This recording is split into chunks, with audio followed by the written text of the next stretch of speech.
But today we're looking at the endocrine system. The endocrine system is very similar to the nervous system in that it communicates with your body, okay? It is a communication system. Now, it communicates a little bit differently. If you remember from 6th grade, we talked in 6th grade about how the nervous system is quick and it uses electrical impulses to send messages throughout your body. The endocrine system works a little bit slower, and instead of using electrical impulses, it uses chemicals. And so those chemicals are called hormones. So the endocrine system uses hormones to communicate with your body. Essentially, it tells your body when to do certain things, okay? And how to control certain things. So let's look at the beginning, okay? The endocrine system produces slower, longer lasting responses than your nervous system does, okay?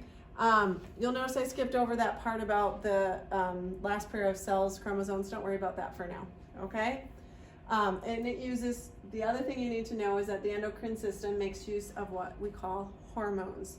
Now, what is a hormone? A hormone is a chemical that acts as a messenger in the body of a human or animal. So in 6th grade, we called these chemical messengers, all right? A messenger does what? It sends a message to somewhere else in the body, okay?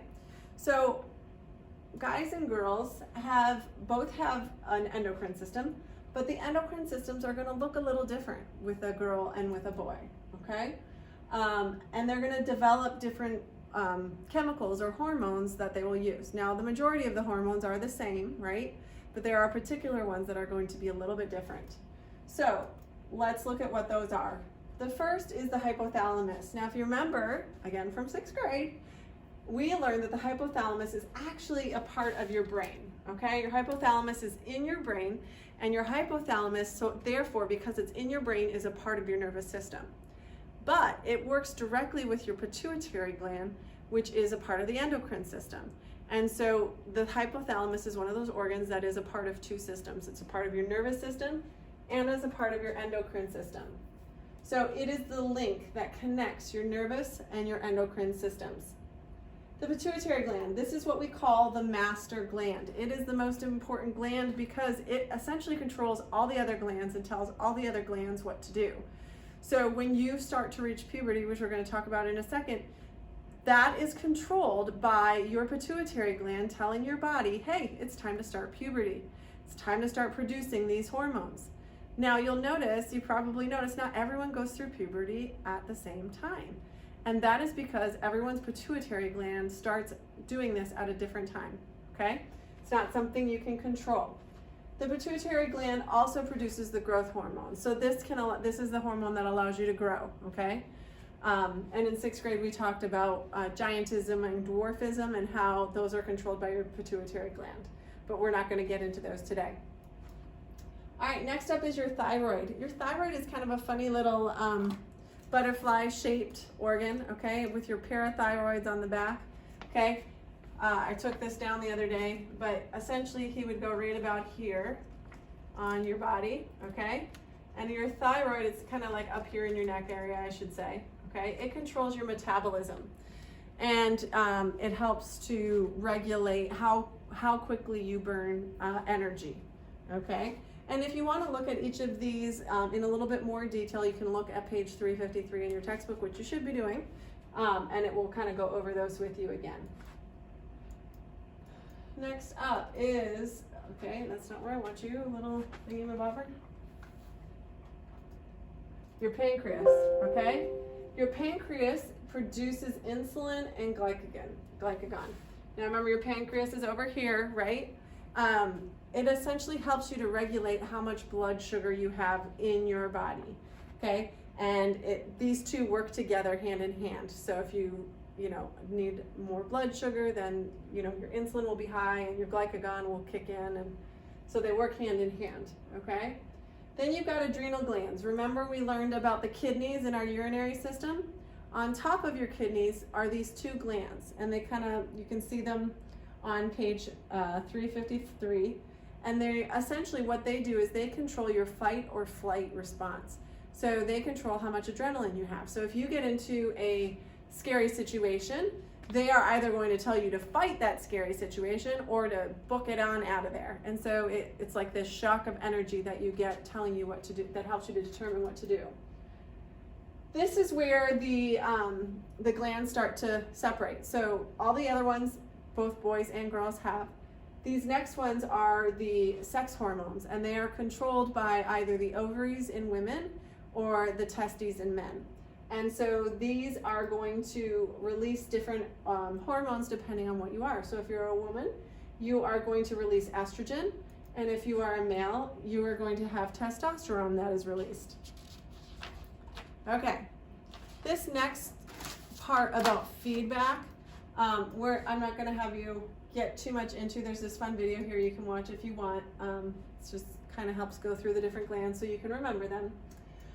What I do want you to know is that the endocrine gland releases their hormones into the circulatory system, okay? So these hormones go into your blood system, and that's how they transfer throughout your body. I'm not going to have you worry about the rest of this. We will talk about that another day, like in high school when you go to high school. We're going to skip that. As girls and boys reach the ages of 10 to 14, their hypothalamus signals their bodies to start producing the sex hormones. This causes big changes in your body, okay? So just gonna get a little awkward here for just a minute, okay? What is puberty? Puberty is the hormone controlled, right? Our hormones tell us when this is supposed to happen. Developmental stage that produces changes in the body leading to reproductive maturity. Reproductive maturity means that you have the ability to reproduce and to have babies of your own, okay? Now, we're going to talk about how this is a little bit different for boys and for girls. Now, girls have what we call a menstrual cycle, okay? I know some of you are blushing now. I apologize, but you got to learn it, okay? This is a monthly cycle in women, okay, that is caused by the production of estrogen in your ovaries. It results in your uterine walls thickening, okay? And then essentially once a month, when the uterine walls thicken, then they will shed, and it will be the shedding of the uterine layers causes this menstruation, okay, or this blood flow. Now, if you were to get pregnant and the egg was to be implanted in your thickened uterine walls, then you would not have your menstrual cycle anymore because it would be used to feed the baby. Okay, so not feed the baby, I shouldn't say that, sorry. Protect the baby and help it to grow. Sorry, not feed. So that's what happens with the menstrual cycle, okay? So it's an important part of being a woman because it allows you to someday have a baby of your own. Males produce sperm, okay?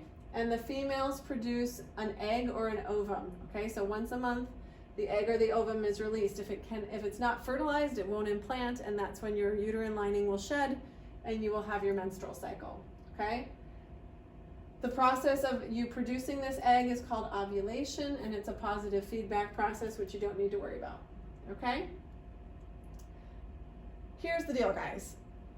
God does not leave you on your own to figure all this out on your own. That would be pretty scary and you wouldn't understand it all. He's given you parents and he's given you his word.